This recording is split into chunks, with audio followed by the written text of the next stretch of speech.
여러분 안녕하십니까? 화요일 아침 뉴스투데이 경남 시작합니다. 먼저 오늘의 주요 뉴스입니다.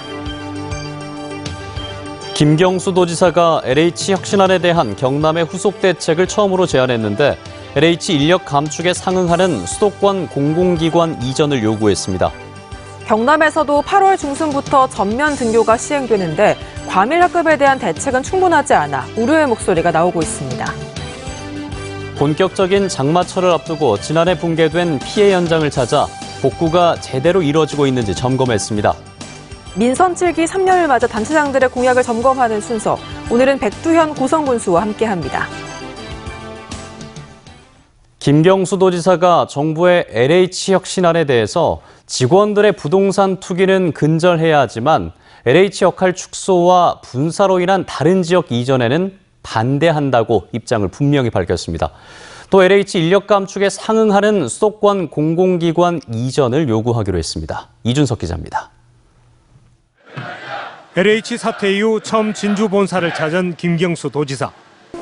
LH 사태는 우리 사회에 만연한 부동산 투기의 일각이라며 LH만 희생양 삼아선 부동산 문제가 해결되지 않는다고 진단했습니다. 소수에 독점되고 있는 부동산을 더 많은 국민들이 함께 소유할 수 있는 그런 새로운 획기적인 방안을 만들어야 됩니다. 빈대잡으려다 초가상간 태우는 방식으로는 되지 않습니다. 김 지사는 투기 재발을 방지할 강력한 대책이 나와야 하지만 LH 순기능 약화와 경남혁신도시 중추기관의 역할 축소, 분사로 인한 다른 지역 이전에는 반대한다는 입장을 분명히 했습니다.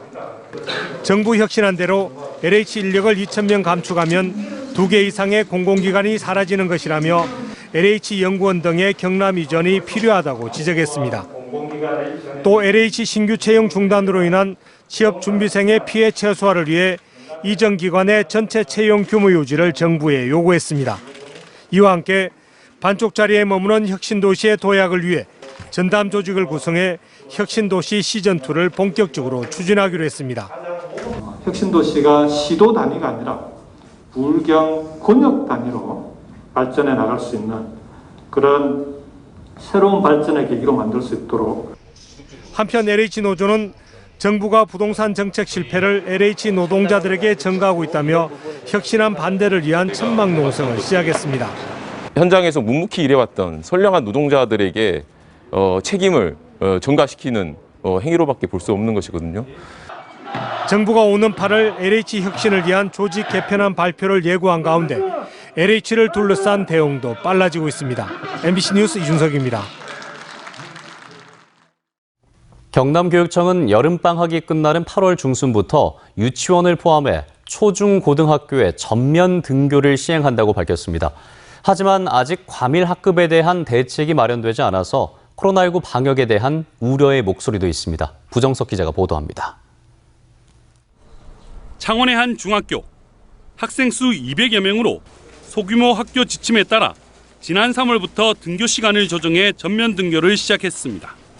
친구들 간에도 이제 원활한 소통이 어느 정도 이루어지고 있고 또 학습에 대한 이제 적극적인 활동이 일어나기 때문에 학생들이 학교 생활을 굉장히 재미있어합니다. 점심시간을 제외하고는 모두 마스크를 착용하고 있습니다. 또 하루 한 차례 교실 전체를 소독하고 학년별로 점심시간마다 방역을 합니다. 경남교육청은 새로운 사회적 거리두기에 맞춰 여름 방학이 끝나는 8월 중순부터 전면 등교를 실시할 계획인데 점심시간 지정 좌석제 도입과 학교 방역 도우미 지원 확대 방안 등을 고민하고 있습니다. 문제는 과밀 학급입니다. 학교 내에서 사회적 거리두기가 힘들고 방역 인력도 부족합니다. 학급당 30명이 넘는 초중고등학교가 80개가 넘는데 김해와 거제에 집중되어 있습니다. 정부에선 조립식 모듈형 교실을 지원하겠다고 했지만 예산이 필요한 만큼 당장 시행은 힘들어 보입니다. 과밀 학급이라든지 이런 부분에 대해서 이제 방역 수칙이 조금 이제 지켜지지 않거나 혹은 이제 간혹 학교에서도 이제 코로나19에 혹시 감염되는 사례도 있고 해서 방역 당국은 여름 방학을 이용해 교직원에 대한 백신 접종을 마무리할 계획입니다. 다음 달 고등학교 교직원과 고3 학생을 시작으로 유치원과 초중학교, 돌봄 교사까지 순차적으로 백신 접종이 시작됩니다. MBC 뉴스 부정석입니다.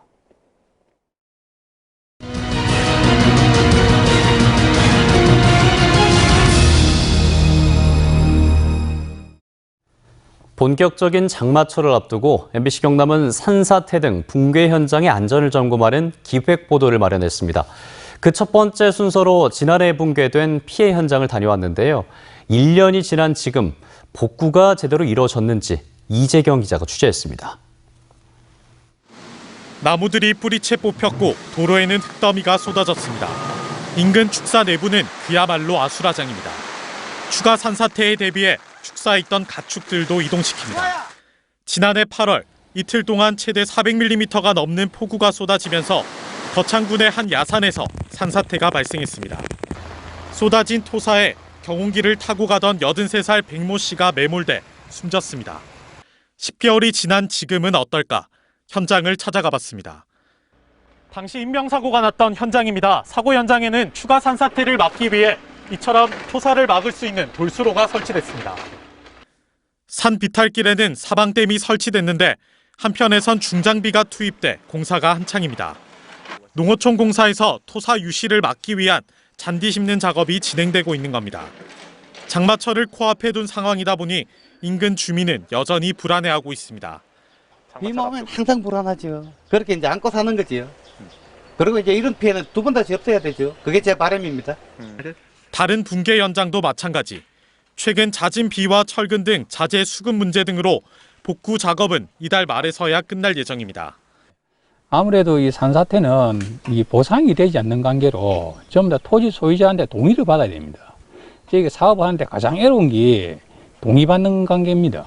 그래서 사업이 늦어지는 이유가 경남에 추진되고 있는 산림 피해 복구 사업 231건 가운데 지난달까지 복구 공사가 완료된 곳은 40%도 채 되지 않습니다. 경상남도는 이달 말까지 대부분의 공사는 완료하겠다는 계획입니다. 복구 공사가 이뤄진 곳이라도 안심하기는 이릅니다. 어떤 정밀한 조사를 수행한 후에 그다음에 복구하고 예방 대책은 이제 수립할 필요가 있거든요.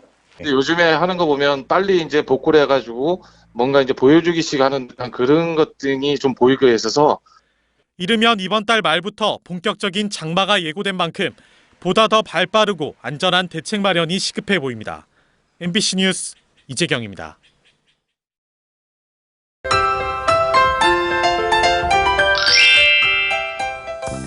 오늘 나가실 때 작은 우산을 가방에 넣고 다니시면 좋겠습니다. 오후에 활동하다가 갑자기 소나기가 내릴 수 있겠는데요. 오늘 내륙 지역을 중심으로 국지적인 소나기 소식이 있습니다. 비는 오후부터 밤 사이에 10에서 60mm가량 올 것으로 보이고요. 특히 저녁부터 밤 사이 시간당 20-30mm 내외에 매우 강한 소나기가 쏟아지는 곳이 있겠습니다. 비 피해 없도록 각별히 유의해 주시길 바랍니다. 오늘 소나기가 오는 지역은 돌풍이 불고 천둥 번개가 치는 곳이 있겠습니다. 대기 불안정이 심해지는 일부 내륙 지역은 우박이 떨어지는 곳도 있겠는데요. 오늘 내리는 소나기는 소나기의 특성상 지역별로 강수량과 강도 편차가 클 것으로 예상됩니다. 위성 영상 보시면 오늘 대체로 구름 많이 지나면서 오후부터 차차 흐려지고 소나기가 내리는 곳이 있겠습니다. 오늘 어제보다는 더위가 주춤한 모습입니다. 현재 기온 보시면 함안 17도, 창원은 18도 내외를 보이고요. 한낮 기온은 고성 25도, 창원도 25도, 양산은 26도까지 오르겠습니다. 거창의 한낮 기온 28도, 진주는 27도가 예상됩니다. 바다의 물결은 최고 3m까지 매우 높게 일겠습니다. 내일도 내륙을 중심으로 소나기 소식이 있고요. 모레까지 흐린 날씨를 보이면서 기온은 내림세를 나타내겠습니다. 날씨 정보였습니다.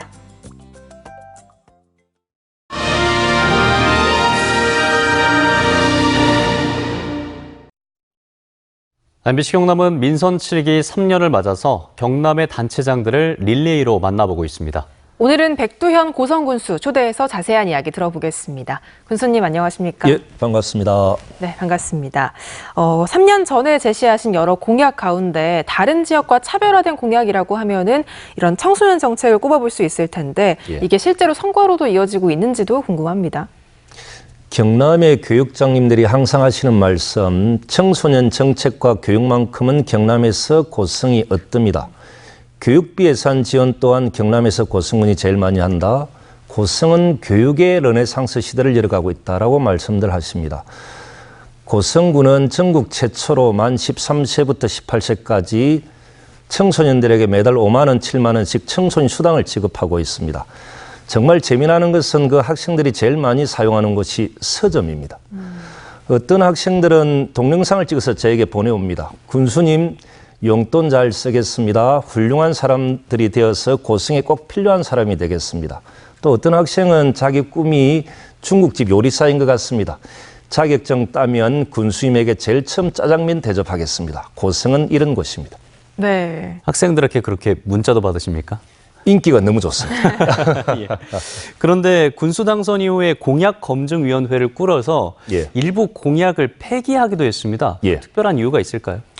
공약을 만든 팀 그리고 공무원들 중심으로 공약검증위원회를 구성을 했습니다. 저는 우려되는 것은 공무원들이 당선된 군수의 공약을 법상 하자가 있다고 폐기 처분할 수 있을까? 아마 공무원스럽게 중장기 검토해야 됩니다라고 이야기할 수도 있어서 철저하게 조사하고 보고하라 했고 실제로 제 공약 중에 공공산후조리원을 만드는 것이 공약이었는데 그 공약은 소아과가 있어야 되고 소아과 진료의가 상주를 해야 돼서 공약이 진행되기 어려워서 아예 산후조리비를 100만 원씩 경남에서 최고로 지급하고 산부인과를 개원을 했습니다. 요즘 모범적으로 산부인과가 운영되는 곳이 고성이고 그때 만들어진 것입니다.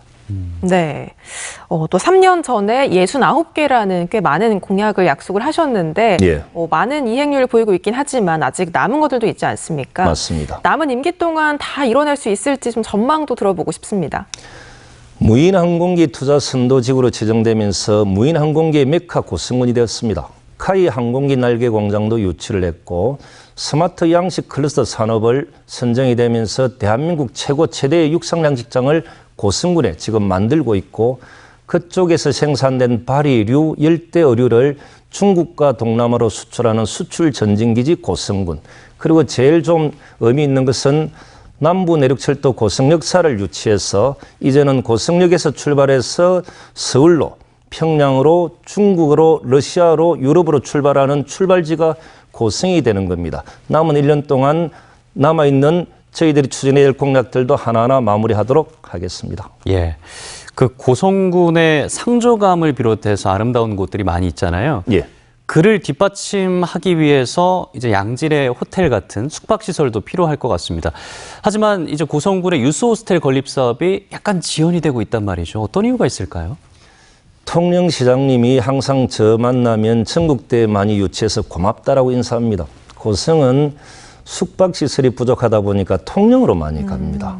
제가 세계적인 건축가 성효상 선생님에게 부탁해서 지하 2층, 지상 9층 234명이 숙박할 수 있는 곳, 뷰는 전부 다 바다를 볼 수 있고 그리고 최고급 호텔 수준의 객실을 만듭니다. 아마 100명에서 300명 정도까지 회의도 할 수 있는 공간도 만들어지니까 이제는 더 이상 통영시장님이 저보고 고맙다 인사 안 받아도 되고 모든 것들이 구비되고 완벽하게 준비된 고성으로 되는 것 같습니다. 네, 또 관광 도시로서의 고성도 기대해 보겠습니다. 예. 오늘 말씀은 여기까지 듣겠습니다. 군수님 고맙습니다. 예, 고맙습니다. 다음 소식입니다. 낙동강의 취수원을 합천의 환강과 창녕 강변 여과수로 대체하는 결정이 임박했습니다. 하지만 이런 정부의 방안에 대한 주민들의 반대도 거세지고 있는데요. 창녕과 합천에 이어서 거창에서는 어제 반대 투쟁위원회가 결성됐습니다. 정성호 기자가 보도합니다. 거창 지역 농업과 축산업, 환경단체 대표자들이 환광 취수장 건립을 저지하기 위해 반대투쟁위원회를 결성했습니다. 이들은 합천댐 유형 면적의 86%를 차지하는 거창군이 정작 협의 대상에서는 제외됐다며 반발하고 있습니다. 거창군을 배제한 채 진행하는 정부와 경상남도의 어떤 논의와 결정을 절대 받아들일 수 없음을 천명한다. 거창군은 환경부가 취수에 따른 영향이 없다면서도 문서로 보장해달라는 공문에는 답이 없다고 밝혔습니다. 장기적으로 볼 때는 상수도 보호구역이나 축산 그리고 농작물 피해는 명약 가능한 사실이기 때문에 우리 거창 국민들은 반대하고 있는 것입니다. 창녕과 합천 주민들은 지난 18일 환경부가 창녕 습지센터에서 열려던 주민설명회를 무산시켰습니다. 합천군도 지난 17일 간담회를 열어 환광 취수 계획이 지역 갈등만 부추긴다며 반드시 저지하겠다고 밝혔습니다. 낙동강 유역 물관리위원회는 오는 24일 합천과 창녕에서 물 90만 톤을 취수해 부산과 경남 지역 식수로 쓰는 내용을 골자로 통합 물관리 방안을 의결할 예정입니다. 합천과 창녕 거창 주민들은 회의가 열리는 세종시까지 가서 연대 집회를 열고 원천 봉쇄하겠다고 밝혀 충돌을 예고하고 있습니다. MBC 뉴스 정성호입니다. 투데이 경남 순서입니다.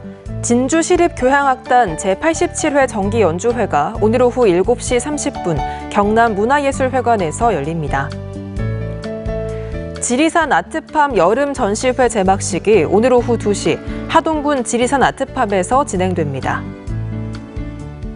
국립합창단 초청 합창 행복 콘서트가 오늘 오후 7시 30분 창원 성산아트홀에서 펼쳐집니다. 2021년 고성 여성농민학교가 오늘 오후 7시 고성군 농업기술센터에서 운영됩니다. 남해군 군민소통위원회가 오늘 오후 3시 남해군 국민체육센터 다목적 홀에서 열립니다.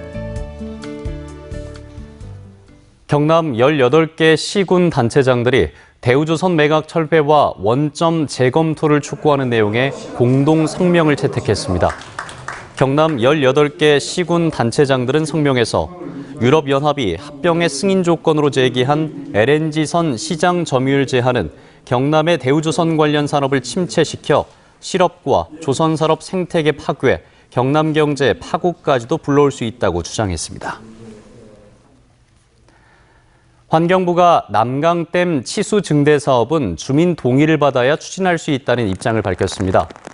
김동진 환경부 국장은 최근 하영재 국회의원이 마련한 간담회 자리에서 남강댐 치수 증대 사업은 극한 홍수에 따른 댐 붕괴를 막기 위해 필요한 사업이지만 주민 동의를 받기 전에는 추진하지 않겠다고 밝혔습니다. 남해군이 서면 중현지구에 유치할 예정이던 LNG 화력발전소 건설 사업을 철회하기로 했습니다. 남해군은 주민 동의서 제출 기간 연장에 대해 남동발전이 수용하기 힘들다는 입장을 보였고 지역 여론도 발전소 유치에 회의적인 상황이어서 철회 공문을 발송할 예정이라고 밝혔습니다. 이에 대해 발전소 유치 반대대책위원회는 남해군의 철회 방침을 환영하며 발전 사업의 대안으로 녹색 플랜을 짜기 위한 군민 토론회를 제안한다고 밝혔습니다. 창원 시내버스 노동조합협의회는 지난 18일에 열린 노사 임금과 단체 협약에서 타협안 도출에 실패해 경남지방노동위원회에 노동쟁의 조정을 신청했으며 이 기간 교섭이 이루어지지 않으면 단체 행동 돌입을 검토하겠다고 밝혔습니다.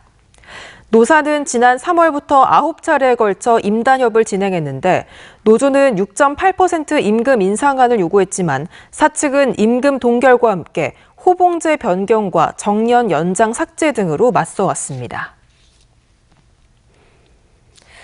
금융감독원은 고객 신용정보 부실관리 책임을 물어 BNK 경남은행에 대해 과태료 3,480만 원을 부과했습니다. 경남은행은 2016년에서 2020년 사이 금융거래가 끝난 지 5년이 지난 고객의 개인 신용정보를 10년 뒤에도 삭제하지 않아 신용정보 이용보호법을 위반했습니다.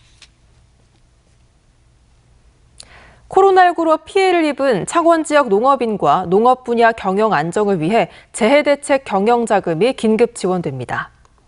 창원시는 코로나19 감염으로 격리돼 정상적인 영농 활동이 어려운 농가와 농작업 보조인력 수급 차질로 생산과 수확을 하지 못한 농가를 대상으로 농가당 최대 5천만 원을 최대 2년까지 고정금리 1.8%로 지원하기로 했다고 밝혔습니다.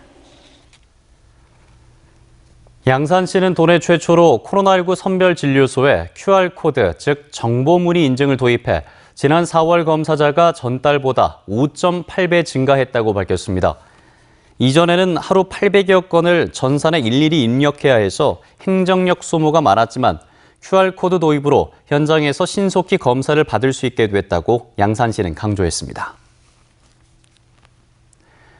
밀양시는 올해 봄 저온 현상에 따른 낙과 피해를 입은 사과 농가에 대해서 농작물 재해보험 보상 처리가 되도록 조처를 했다고 밝혔습니다. 밀양 지역 1,300여 사과 농가 중 97% 농가에서 낙과 피해가 발생했고 피해 예상 금액은 320억 원에 달하지만 그동안 낙과는 농작물 재해보험 약관에 적용되지 않았는데 밀양시는 농림축산식품부와 농협손해보험 등에 보험 적용을 요청해 왔습니다.